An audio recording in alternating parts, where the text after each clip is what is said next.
C'est l'histoire d'un convoi de routiers au Canada qui fait plus de maintenant 150 miles. Je sais pas si on peut dire 150 kilomètres, mais bref, il est long. Toute la population s'arrange pour être sur les côtés quand il sait que le convoi passe. Enfin, une grande partie de la population donc vient, arrive avec les drapeaux canadiens, feux d'artifice et tout ça. Certains même mènent de la nourriture pour les chauffeurs routiers. Il y en a même qui les hébergent. Ok. Pendant ce temps-là, il y a une société qui s'appelle GoFundMe. Il y a des gens qui ont essayé de lever des fonds. Les fonds, ils ont pu lever 4 millions de dollars. Mais en fait, la société a fermé le fonds de collecte, la collecte. Ok. Pendant ce temps-là, le gouvernement canadien dit qu'il y a juste 3 pèlerins qui se baladent en camion et qui font un petit peu les autres. Alors, comme je vous le disais hier, apparemment, il y a même des chauffeurs américains qui ont regagné, qui retournent au Canada, qui ont pu passer la frontière tranquille et qui se joignent au convoi. Ok. Donc apparemment, le convoi, il est près de la capitale, Ottawa, du Canada. Et puis je regardais une vidéo, un vidéoclip, il y a une personne qui disait qu'il semblerait qu'il y a certaines routes qui sont mystérieusement bloquées. Mais ils sont à côté. Donc tous les Canadiens, alors qu'ils sont injectés ou pas injectés, eux, ils sont là. Les chauffeurs, ils ont. En sachant qu'apparemment, chez les chauffeurs, il y en a 50%, c'est moite-moite, ils sont injectés. Mais les Canadiens, c'est bien ce qu'ils font, et donc ils sont contents.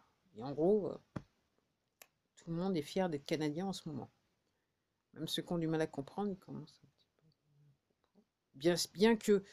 Bien que ces gens-là, apparemment, ils regardent toujours les merdias qui leur disent tout et n'importe quoi. Ok. Alors moi, je me souviens, il y a quelques mois de ça, je me souviens d'avoir vu un vidéoclip d'un chauffeur routier français qui disait, ouais, il faut faire, je sais pas, je sais pas. En tout cas, en Australie, ils ont eu la bonne idée, ils ont dit, ils vont faire pareil. Et je regardais en fait, donc sur le forum là, et c'est pas réellement un forum, c'est plus Telegram. Ok.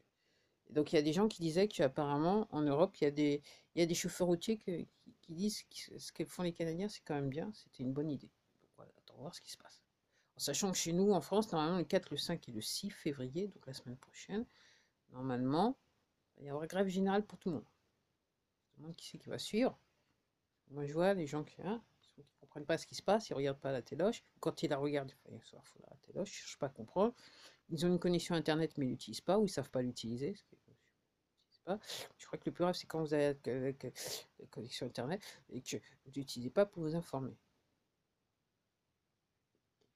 Je pense que c'est grave. Je dis ça, mais je dis rien.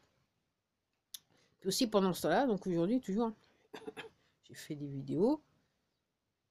Enfin, j'ai vu des vidéos, excusez-moi. J'ai juste fait une vidéo aujourd'hui. Je dois en faire une autre pour ma zig, mais je sais pas encore le temps. Actuellement, il faut que je me repose et puis je fasse la vidéo. J'ai plus trop de place sur mon disque dur. Voilà.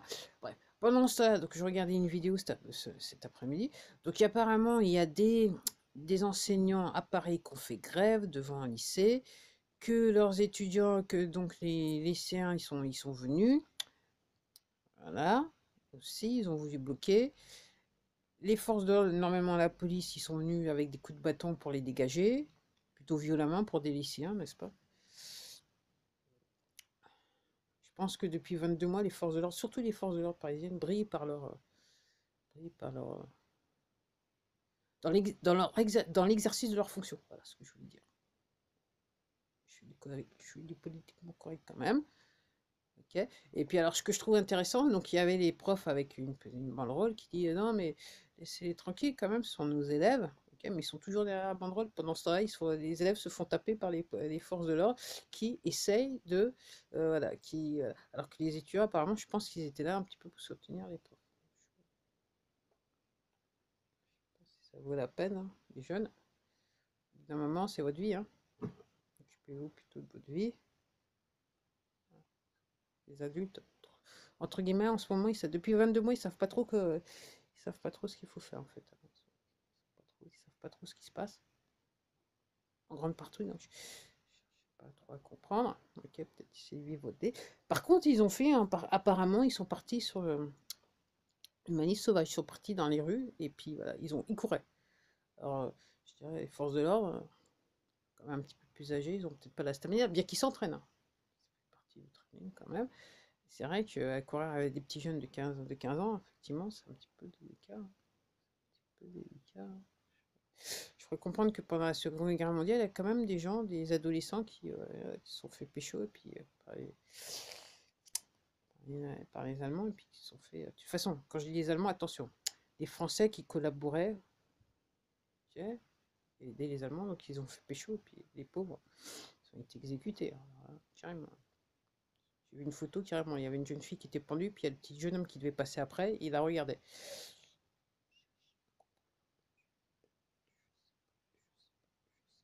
Je sais pas. Dans quel monde vit-on? Alors, moi, je me demandais, est-ce que c'est comment ça s'appelle, le signe noir, cette histoire de camion, de chauffeur routier qui décide, est-ce que c'est réellement le truc? Parce qu'effectivement, je regardais une vidéo où il y a une personne qui commentait, il semblerait que dans le monde, il y a des gens, voilà. Enfin, moi, personnellement, quand j'ai vu les images, je me suis dit, waouh, super, comme disent les Anglais, go for it, allez-y à fond. Euh, je serais canadienne, je serais fière d'être canadienne, là, tout de suite. Je suis quand même fière d'être française, mais quand même, quand même. Moi, je vais pas, je suis française, mais moi, comme je vous dis, je vous ai dit dans deux autres vidéos, moi, je vais pas jusqu'à cracher sur le drapeau français, comme font certains. Moi, non, moi, c'est pas mon truc, c'est pas mon. Ces gens-là, ils sont dans les forces de l'ordre. Mais il n'y a pas que, hein. Parce que si je peux comprendre, il y a quand même une grande majorité des Français qui crachent sur le drapeau français. De par les actions, de par leur refus de vouloir comprendre la situation. Il faut appeler un chat quand même.